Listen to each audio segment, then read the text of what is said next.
ఇంగ్లాండ్తో T20 series సొంతం చేసుకున్న Bharat one day సిరీస్లోనూ అదరగొడుతుంది. తొలి వన్డేలో 4 వికెట్ల తేడాతో ఘన విజయం సాధించింది.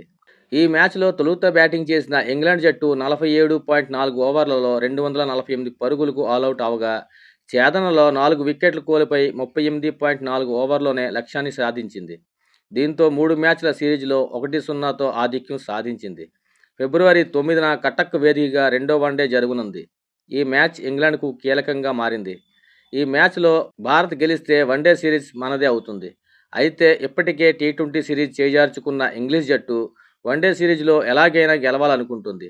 ఈ నేపథ్యంలో రెండో వన్డేను ఇరు జట్లు ప్రతిష్టాత్మకంగా తీసుకుంటాయి.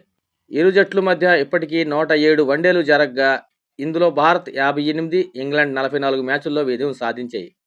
రెండో వన్డే బరిలోకి దిగిన టీమిండియా తుది జట్టును పరిశీలిస్తే రోహిత్ శర్మ సారథ్యంలో భారత్ జట్టు అన్ని విధాలుగా బలంగా కనిపిస్తుంది. గాయం కారణంగా తొలి వన్డేకు దూరం ఉన్న సీనియర్ బ్యాటర్ విరాట్ కోహ్లీ జట్టులోకి రానుండగా, యువ ఓపెనర్ యశస్వి జైస్వాల్ మీద వేటు పడినట్లు తెలుస్తుంది. జైస్వాల్ రెండో వన్డే ఆడకపోతే రోహిత్ శర్మకు జోడీగా శుభ్మన్ గిల్ ఓపెనింగ్తో బరిలోకి దిగే అవకాశం ఉంది. 3వ స్థానంలో విరాట్ కోహ్లీ, 4వ స్థానంలో శ్రేయస్ అయ్యర్, 5వ స్థానంలో కేఎల్ రాహుల్ బ్యాటింగ్కు రానుండగా, ఆల్రౌండర్ కోటాలో హార్దిక్ పాండ్యా, రవీంద్ర జడేజాతో పాటు అక్షర్ పటేల్లు బరిలోకి దించనున్నారు. కుల్దీప్ యాదవ్ మరోసారి స్పెషలిస్ట్ స్పిన్నర్ రోల్ పోషించనుండగా, పేస్ బౌలింగ్ బాధ్యతలు హర్షిత్ రాణా కలిసి సీనియర్ పేస్ మహమ్మద్ షమి పంచుకునే అవకాశాలు కనిపిస్తున్నాయి. ఇన్ఫర్మేషన్ ఇస్తే ఒక లైక్ చేయండి, అలాగే ఛానల్ సబ్స్క్రైబ్ చేసుకోండి. Thank you.